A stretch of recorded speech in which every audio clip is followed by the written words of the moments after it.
Okay, so my kids are playing in the hallway. So if you hear screeching noises and whatnot, that's their voices coming through. So here we are, and today we're talking about the the readings from Machiavelli's The Prince and from Thomas More's Utopia. So let's dig into that.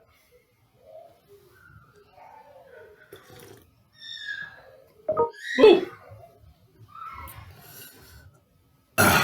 Okay. Um. So a little bit of interesting background here. Um.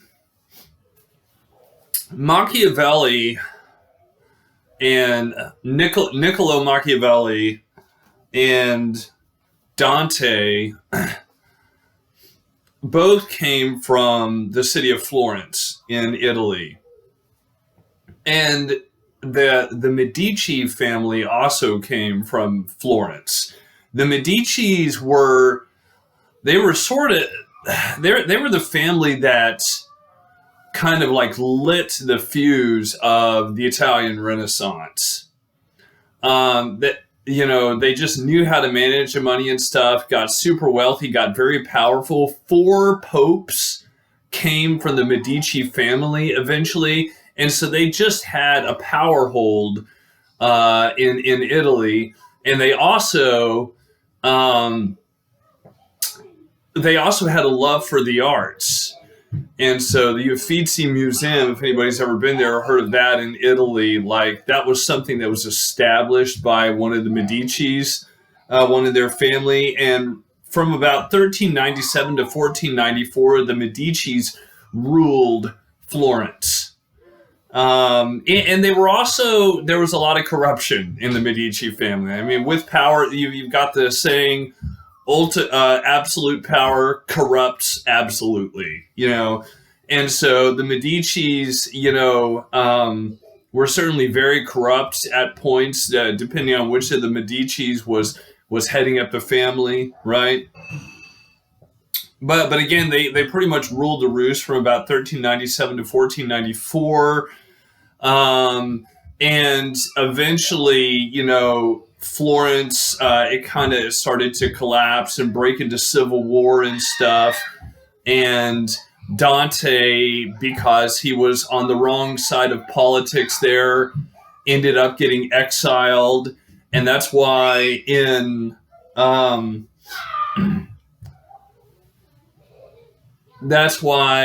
oh my gosh, just forgot what Dante wrote. Isn't that hilarious? Um, Brain freeze. The Divine Paradise. I mean, the Divine Comedy. Oh my gosh. Okay. Wow. So that's why in the Divine Comedy you find Dante talking to a lot of Italians. He meets a lot of Italians in hell, and he meets a lot of Italians in purgatory and heaven. And a lot of the time, the people he meets in hell or heaven, depending on where he meets them there because either they were his enemies, or he liked them politically, or they were his friends and he didn't, yes, they were his enemies and he didn't like them politically, and they were part of the reason that he ended up getting kicked out of Florence and being exiled from his native city, or they were part of the reason that they were some of the ones he liked, right? Either way, I mean, they were all dead, but it's kind of like the Divine Comedy is very political at points in that sense. So, moving on to Machiavelli. Machiavelli publishes The Prince. The Prince first gets published in 1532. And so that's sort of after the Medicis, that's in their decline. They're still a thing, but they're sort of in decline. And so in a sense, you may say Machiavelli published this and is giving this to one of the Medicis in order to give him some pointers, tips, ideas, how to hold on to the power that the Medicis are starting to lose, right?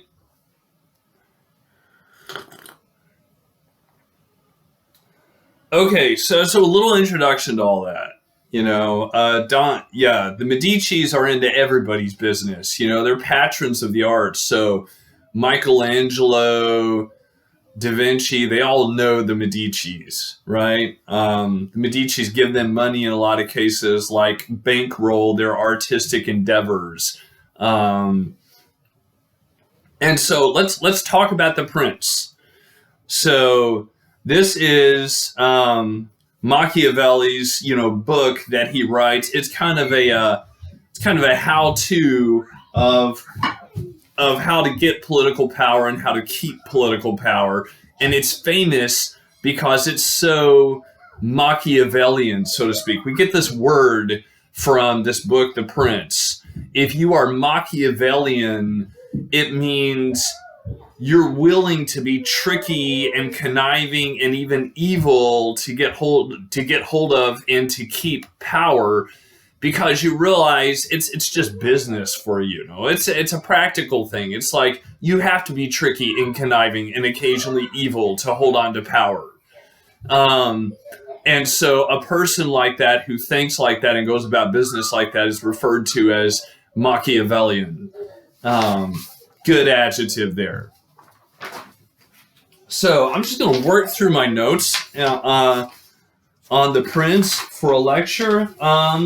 You start off just as you do with Chaucer. The author gives his apology, right? The author gives his apology, but first of all, in the introduction to the Prince, Machiavelli tells the Medici that he's writing to. He says, normally people, guys like you, princes, when people try to suck up to guys like you, they give you gold, they give you jewels, they give you money. He's like, I'm sorry, I don't have any of those things, so I can't suck up to you that way. But what I do have, I can give to you, and I'm going to give you tips on. I'm going to give you a book in which I present the knowledge of the actions of great men, the knowledge of the actions of great men. So in other words, from what I've learned from studying great men and what they did, here's how to get and keep power. And so as he continues with the introduction to his work, he gives the author's apology, which we talked about that with Chaucer, right? How, you have this thing in some world literature, particularly European, it's seeming like, where you have the author's apology where he's like, before I start writing, let me say I'm sorry if this, I'm sorry if that. And so page 246, the author's apology, he says a couple of things. Like one thing he says is, he's like, I'm sorry if my writing isn't really fancy, doesn't have all sorts of cool alliteration and poetic devices and stuff and flowery language. I'm just cutting to the chase, I just want to give you practical stuff here. So please don't be offended that I'm not writing you flowery language, right? And then the other thing is, he says, also, please don't be offended that I'm like this, just a lowly official, and you're a guy up there, and I'm trying to tell you how to do it better. And he said, after all, if you think about it, who can see the glory of a mountain better? Is it the people living down in the plains who look up at it that can see it better? Or is it the people living on the mountain who can see it better? And he's like, of course, people living in the plains can see it better. So consider me as a guy living in the plains who looks up and has a better idea of how you can be you than maybe you do because you're up on the mountain. So it's an interesting metaphor that he draws there, right? And he says vice versa. You looking down on the people, you can see and understand us better than we understand ourselves because you're up there where you can see us all. We're just down in the mix, right? Okay, so then he digs into it. So that's it. And think about this. As you're doing your discussion after the video here, think about how does the author's apology there, Machiavelli's apology, how does that contrast with Chaucer's apology? Think about that one. Discuss that. among the other stuff. Okay, I'm just going to take this chapter by chapter. So starting out with chapter 10, or for those of you who can't read Roman numerals, chapter X, right? Chapter 10, concerning the way in which the strength of all principalities ought to be measured. And so, as he goes through this first chapter, he says, what two things must a prince make sure of if he doesn't want to be attacked and or defeated? So basically, if you want, you don't want to be attacked or defeated, what do you need to make sure of? And he says, number one, you need a strong city. And number two, you need to not make yourself odious. So if your city is strong and well defended, then other people aren't going to want to attack you. They're going to say, well, that looks like it could be a little difficulty. I think I'll just go looking for something weaker to hunt, right? And he says, if you don't make yourself odious, if you don't make other people hate you, then you don't have to worry about being attacked from inside, right? So you don't have to worry about the outsiders if you look strong, and you don't have to worry about the insiders if you just keep yourself from being a stench in other people's nostrils, right? In your own citizens' nostrils. Okay, from there, my Kindle, off of which I'm reading my notes, just died. No, it just went off, so I opened it again. You needed to know that, right? In chapter 11, moving on to chapter 11,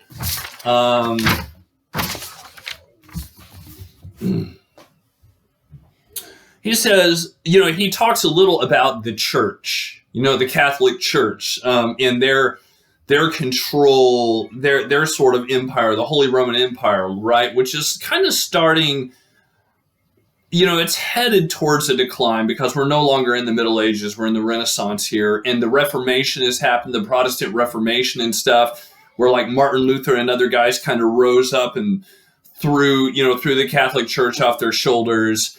And so the Catholic Church is kind of in decline, but there's still definitely a force, right? I mean, the Medicis are putting popes on the throne, so to speak. And so briefly, Machiavelli talks about the church, and he says, really, popes have a big advantage over princes. Princes being political rulers, kings, princes, stuff like that. He says, really, popes have a big advantage over them.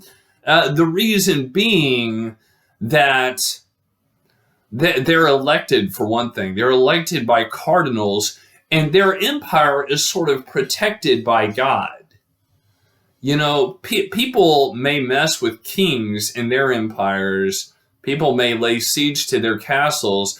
But certainly at this point in history, people don't mess with the Roman Catholic Church. The Pope is he's kind of ordained by God, so to speak, and so people just don't touch that. So he's like, so ultimately, it's kind of a side note. Machiavelli's like, that's all I'm going to say on that because, popes have got an unfair advantage. And this is really a textbook for kings, for princes, right? Political leaders. Okay, so he goes on to chapter 14. Chapter 14, which concerns a prince on the subject of the art of war. And he says, what should a prince constantly study? Regardless of whether he's currently involved in this activity or not, he should study war. In wartime, he should study war. In peacetime, he should study war. Because in peacetime, he should be thinking, what am I going to do when war comes? And in wartime, what am I doing right now? So just constantly study war if you want to hold on to your kingdom, right? He asked the question, he's like, how do people look at you if you're unarmed, if you don't bear arms, so to speak, to borrow a phrase from our Bill of Rights, right? He said, people despise you, especially if you're a ruler, If you don't have arms, if you don't have a military, if you're not prepared, your soldiers will look at you. If you've never been in the army, if you dodged the draft or something, if you don't have experience, you're despised, if you're not armed, if you can't defend yourself. And so he said, you need to constantly think about war. He says the chase is very important, i.e. hunting. It's important for rulers to just go out for hunting parties a lot. Everybody hop on their horses and go hunt boars or foxes. And he said, why? Because when you're hunting, not only do you make sure you keep practiced up on the use of weapons, but you also learn the lay of your land. You learn the terrain, right? So that if anybody ever invades, you know your kingdom. You know where that ditch is. You know where that valley is. So you can send your men there, right? You know where the enemy's going to have a hard time crossing a river or whatever. Because you're all over your land in peacetime chasing boars and foxes, right? So you should know, and even also, if you're used to that kind of thing, then if you go and invade another country, you may not know every landmark, but you know the way land works. You know the challenges of fighting on land. So either way, it's helped out if you spend a lot of time hunting or on the chase, spend a lot of time on the chase as a ruler. All right, going on to 15. Chapter 15, he says, it is necessary for a prince, and this is a fascinating quote.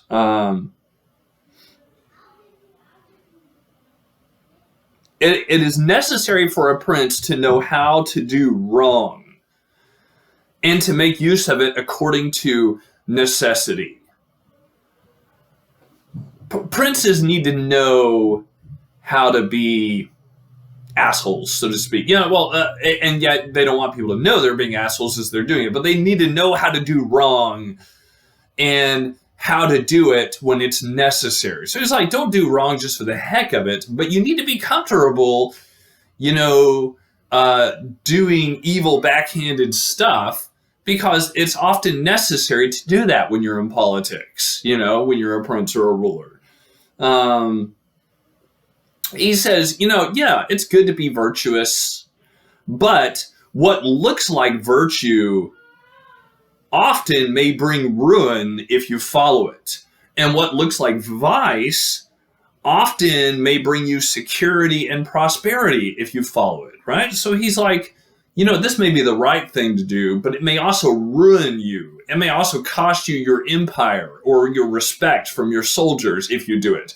Versus, this may look like sin, or vice, but, this may look like being an awful person, but it may help you protect your kingdom and your reputation with your people, So which do you want to do? Be practical. This is about being practical as a ruler. Really, talk about this in connection with Sun Tzu in The Art of War, right? Think about that.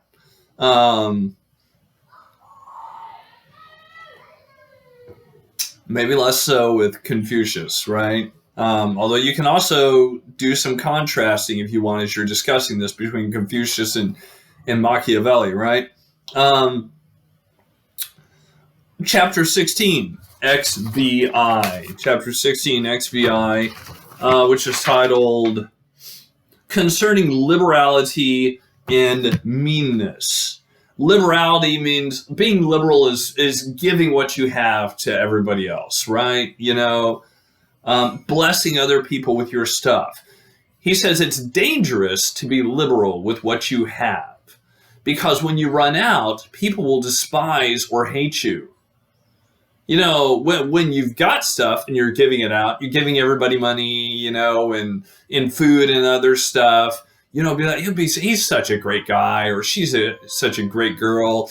But then when you run out, they'll be like, well, why did they get stingy all of a sudden? Maybe they weren't a nice person, and they'll hate you, Versus, so it's dangerous to be liberal with what you have, because when you run out, people will despise or hate you because you ran out, right? And you should only be liberal if you can be liberal with what others have. So in other words, if you're off in a war fighting somebody, take their stuff and give that away to your people. Hey, Matthew, I need you to go out. Yeah. Okay. Yeah, so if you're fighting a war, take other people's stuff and give that away. But don't give your own stuff away, because then you get in trouble when you run out and people think you're a jerk now, right? above all things, two things a ruler always needs to avoid. Avoid being despised and avoid being hated. And being too liberal ends up making you both. It ends up making people despise you, and it ends up making people hate you, you know? So 17, right?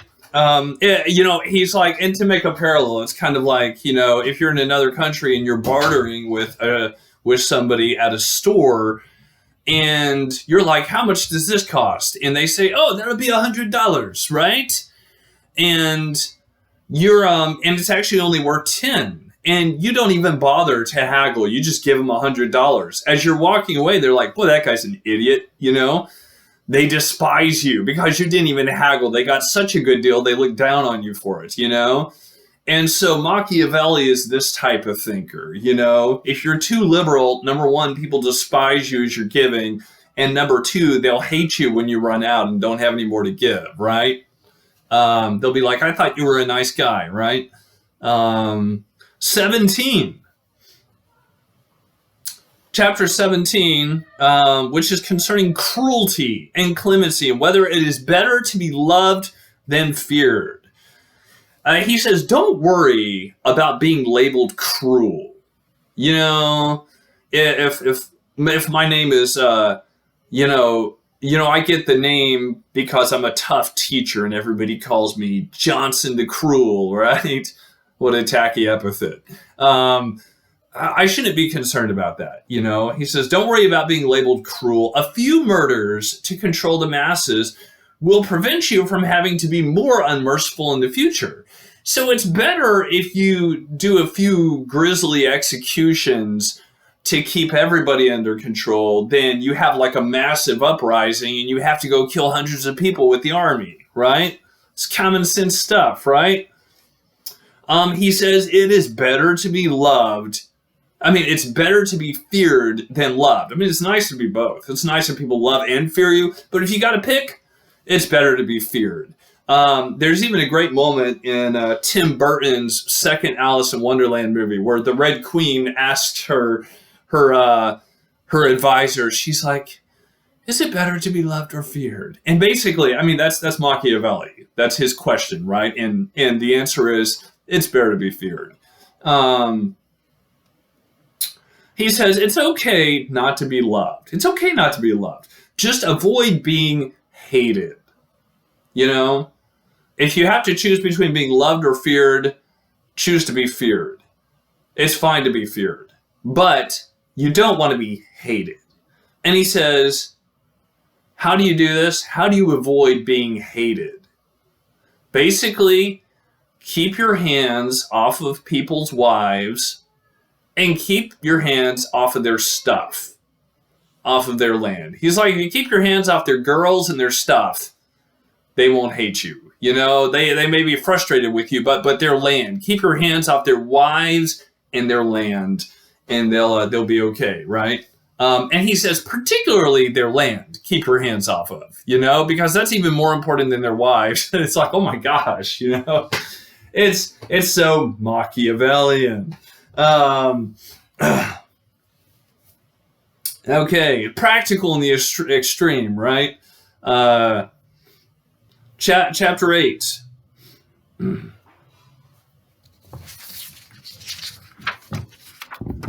And this is XVIII, right? Chapter 8, concerning the way in which princes should keep faith. In other words, the way in which princes should keep their word. You say you're going to do something, do it, right? And he says,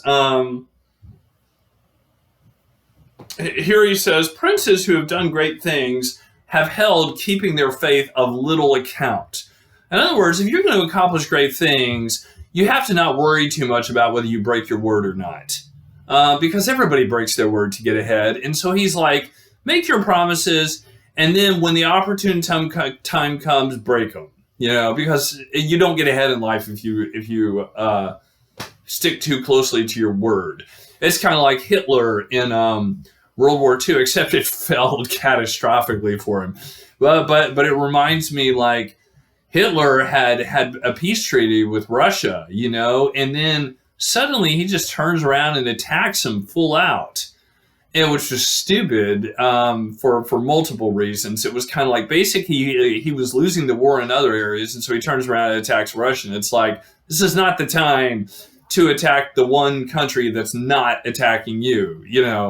That's another thing. But here Machiavelli is arguing, it's you got to be smart. You got to not break your word when it's the wrong time, but don't be afraid to break your word because you think you have to be a good moral person or something. You're a ruler. Be practical, right? He said to be a good ruler or a good prince, you have to know how to keep the beast and the man in mind. And what does that mean? He's like, keeping the man in mind is thinking about what does it mean to be a good moral person. Keeping the beast in mind means what does it be to go all in for what you've got to get, right? He talks about in mythology there's this centaur named Chiron. I think that's how you pronounce that. Chiron the centaur. And Achilles gets sent to Chiron the centaur to be taught, to be instructed. And it's a metaphor because Chiron is half man and half beast, half horse. And so you need to learn both to be a good ruler. And Machiavelli says, and here's another metaphor. He's throwing out some cool metaphors here. He says, when you're studying the beast, there are two animals, two beasts, particularly that you ought to study. You ought to study the fox and the lions. Study the fox and the lion, because the lion is bold and blunt and just straightforward, but he's fierce and strong. So it's important to be the lion at times, the fierceness, but it's also important to be the fox. Fierceness will only get you so far, and sometimes you need to be just fierce and out there, but you also need to be wily and secretive. But if the fox is fighting, up against a wall, fighting some big tough animals, you need to break the lion out. So you need to have the lion and the fox, right? Be the fox for when craftiness is called for, and the lion for when you're just up against the wall and you've got to fight this out, right? Study these two animals. Be the lion, be the fox, right? Finally, he says in this section, he says, princes cannot observe all that men esteem, mankind says, friendship, fidelity, being true to your friends, being true to your parents, being patriotic, all these things are important. He says princes, can't worry about these things all the time because you can't and successfully lead a nation, right? You got to stab your friends in the back occasionally. He says, but it's also important that you look like you care about these things. You need to look like a good religious person. You need to look like a good friend, a good son, a good husband, as a prince, as a ruler, because people look up to people who look that way.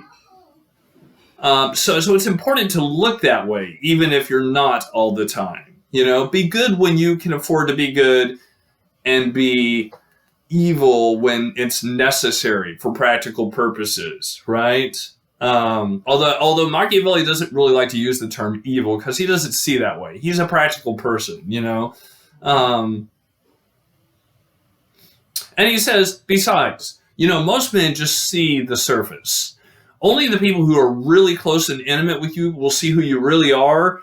And if you're mean enough, they'll be afraid to speak out about who you really are. So you don't need to worry about those people, Practical advice for living, right? Chapter 19.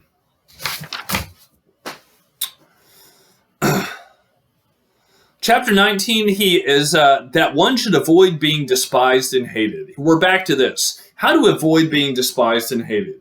Keep your hands off the women and the property, right? He also says, if you're highly esteemed, it's not, he says, how to keep people from conspiring against you, how to keep your political guys from betraying you, creating conspiracies, stabbing you in the back, Julius Caesar type stuff. He says, if you're highly esteemed by the people, your politicians won't conspire against you.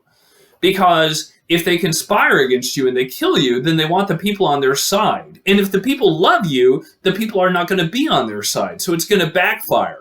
So you want to keep the people liking you, and that way you don't have to worry about your politicians conspiring against you, your senators and your congressmen, right? He also says, let other people do the unpopular jobs. Let your Secretary of the State, your Secretary of, the Armed Forces, let your congressmen do the dirty jobs, do the unpopular jobs. Let them come up with new taxes and stuff. But when there's something good that all the people are going to love, you sign that piece of paper. You do that. And that way you stay popular with the people, and then the politicians are afraid to go against you. What a great idea. This is brilliant stuff, right? I'm speaking tongue-in-cheek here, right? He also says, sometimes if you got too strong a military, there's a problem that rises up. Because the common people love peace. They like peace. But oftentimes the soldiers, and this is just Machiavelli talking, the soldiers love violence and cruelty. The soldiers love violence. And so he's like, if you can't be loved by both, so if you've got a powerful military and you can't be loved by the people and the soldiers, it's better to be loved by the powerful ones. It's better to be loved by the soldiers than the people if the army is powerful. And so that means being cruel to the people somewhat, right? To make the soldiers happy, letting the soldiers mess with the people and stuff, because that'll keep them on their side. But you also, if you're going to play that line, you have to be careful that you're fierce enough and mean enough that the soldiers respect you. You can't just give the soldiers free rein, right? So it's better if your military isn't too cruel-minded. It's better if you can keep them out of your country off fighting wars and stuff, right? But if you can't, then of course you've got to suck up a little to them because they're stronger than the common people are. But you also want to be fierce enough that when you are sucking up to them, they don't turn on you and think you're a weakling so they can just take over, right? All right, chapter 15. He talks about fortune. That's XXV, right? In chapter 15, it says, what fortune can affect in human nature and how to withstand her, right? He said fortune means fate, chance, stuff we can't control, right? And he says, basically, he thinks that half of what happens to us comes down to fortune, and half of us comes down to us, to free will, right? He said, for example, we can't control whether or not floods come, whether or not it rains too heavy this month, But we can prepare for floods before they come, So he said, we'll succeed if either circumstances continue to fit our personalities or if we can change according to circumstances, but not otherwise. So how are people successful in life? Either one, everything just goes their way, They happen to be one kind of person, and the things that happen in their life happen to go along with the kind of person they are, they'll be successful. Or if circumstances are changing, then you have to be the kind of person that can also change your methods. Otherwise, you're going to fail. Finally, he ends, or at least the selection we read, ends on this great quote. Just great because it's kind of absurd, But he says, for my part, I consider that it is better. So he's talking about, so is it better in general to be more cautious or more adventurous? And he says, for my part, I consider that it is better to be adventurous than cautious. If you got to pick one, be adventurous. Because fortune, fate, is a woman. And if you wish to keep her under, it is necessary to beat and ill-use her. And it is seen that she allows herself to be mastered by the adventurous rather than by those who go to work more coldly. She is, therefore, always woman-like, a lover of young men because they are less cautious, more violent, and with more audacity command her. And I'm like, if anybody ever said, stereotypically, who knows how true this is or isn't true? There's something to every stereotype, but you could hardly come across anything more chauvinistic than what Machiavelli just said about fortune. He said, just like a woman, fortune loves someone who beats it and takes command and obeys that person more than they would a cautious, calm, virtuous man or person, right? And I'm like, yeah, it's hard to find anything we've read that's more chauvinistic than that statement right there. You might even compare it to what we read back in the Mahabharata, right? Basically, where they were like, all women are evil, right? So interesting stuff here. That's Machiavelli. That's the Prince for you. I'm going to step over and I'm going to look briefly here now at our reading for today from Thomas More's Utopia. So a few notes on Thomas More's Utopia, right? Thomas More, also a Renaissance author, actually coined the term utopia. He made up the word utopia. Utopia means not place. So a utopia is like a perfect place, right? But the name, implies that the perfect place doesn't exist, right? So it's funny. It's a story about a perfect place, and the name itself tells you this place doesn't exist, right? So in Thomas More's Utopia, he's walking down the street, and one of his friends introduces him to this sailor that's just gotten off a ship, just gotten back to Europe, right? The sailor's name, interestingly, is Hythloday, which means speaker of nonsense. And so it's like, this is a guy whose name is Speaker of Nonsense who's come from a place called Not Place. And so Thomas More is acknowledging, I'm being absurd here. I'm trying to write about a perfect society which doesn't exist. And of course, the guy who saw it and is explaining it is just talking nonsense, right? When Thomas More invented the utopia, eventually this leads to the invention of dystopias, right? I.e. places that seem perfect but are not. The culture is described in Animal Farm, The Hunger Games, etc., right? Dystopia comes from utopia. So Thomas More, in a sense, is kind of the father of both, right? All right. So Thomas More in the story, which is a made-up story, but he makes it pretend like it's real by saying it's him with his best friend. His best friend brings this sailor to him, and they start to talking with the old sailor. And the sailor says he sailed around the world with Amerigo Vespucci, who is the first person, I think, to have sailed around America, from whom we named the country America, right?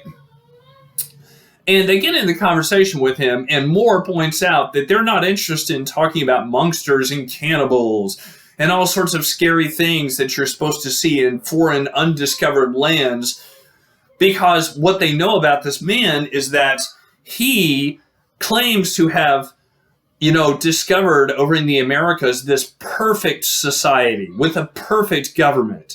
It's kind of like, if you want to make a comparison to modern entertainment, it's like Wakanda, down in the middle of African jungle, you have this elite, perfect society, right? And it's kind of a secret. It's tucked away. So that's sort of what this utopia is, right?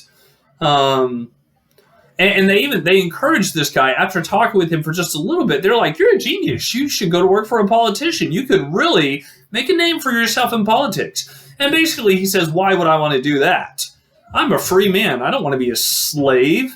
I get to live as I will, do what I want, as long as I'm not in the public eye. And so he's like, I'm kind of just going to keep my knowledge to myself because nobody wants to hear it. Most princes, they think they're too smart for this anyways. All right. So that is our lecture on Machiavelli and a little bit of an introduction to Utopia, as we've just done our first reading on it. Now, from there, I want to give you another short Shakespeare mini lecture. And again, make sure that you're reading this. Make sure you didn't miss the last one that was like combined the Renaissance and on a play called The Taming of the Shrew, a reading from that. But today's Shakespeare reading it comes from a play called The Merchant of Venice. And in this play, to briefly sum up, you have this Jewish moneylender named Shylock.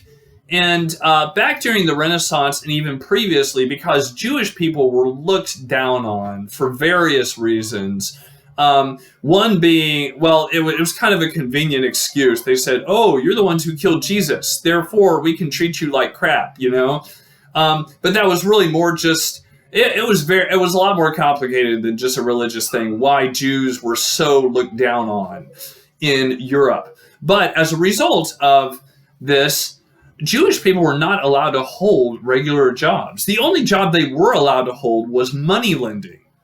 And as we know, typically money lenders take advantage of people.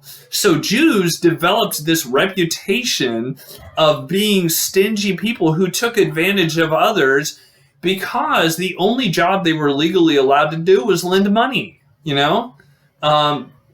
certainly the only job where they interacted with non-Jewish people. So it was kind of like a catch-22, right? They were seen as stingy for doing a job that they had to do to make a living. And in it, you have this character named Shylock. And Shylock makes a deal where he lends a bunch of money to this Italian guy that he hates, actually. And he tells the guy, if you don't return my money, if you don't give the money back by the due date, I get to take a pound of your flesh. I get to cut a pound's worth of flesh out of your body. And the Italian guy is like, well, that's kind of sick. But he's like, okay, I know I'm going to make do. And besides, he's like, he wouldn't really do that to me, And so he says, okay, well, the financial deal the Italian guy is trying to set up goes south. And as a result, Shylock, the moneylender, shows up. And he's like, I want my pound of flesh. I got a knife right here. I want the flesh, And so in this passage, because Shylock, in this passage, the Italian guy's friends come to Shylock and they're talking to him. They're like, dude, be reasonable. Be reasonable. This is crazy. You can't cut a pound of flesh out of a guy for owing you money, right? And so this is Shylock's response. This is Shylock explaining why he wants the pound of flesh. He starts out, he says he, meaning the guy who took his money and also has publicly insulted him multiple times, because everybody publicly insults Jewish people when they see them. He says, he hath disgraced me and hindered me $500,000, laughed at my losses, mocked at my gains, scorned my nation, thwarted my bargains, cooled my friends, heated mine enemies. And what's his reason? I'm a Jew. Hath not a Jew eyes? Hath not a Jew hands, organs, dimensions, senses, affections, passions? Fed with the same food, hurt with the same weapons, subject to the same diseases, healed by the same means, warmed and cooled by the same winter and summer as a Christian is? If you prick us, do we not bleed? If you tickle us, do we not laugh? If you poison us, do we not die? And if you wrong us, shall we not revenge? If we are like you in the rest, we will resemble you in that. If a Jew wrongs a Christian, what is his humility? Revenge. If a Christian wrongs a Jew, what should his sufferance be by Christian example? Why, revenge. The villainy you teach me I will execute, and it shall go hard, but I will better the instruction. And so basically, to go back through this passage, he's like, this guy, he's talking about the guy that he wants his pound of flesh. This guy has insulted me in public. He has cost me $500,000 that I loaned to him and he lost in a bad business deal, right?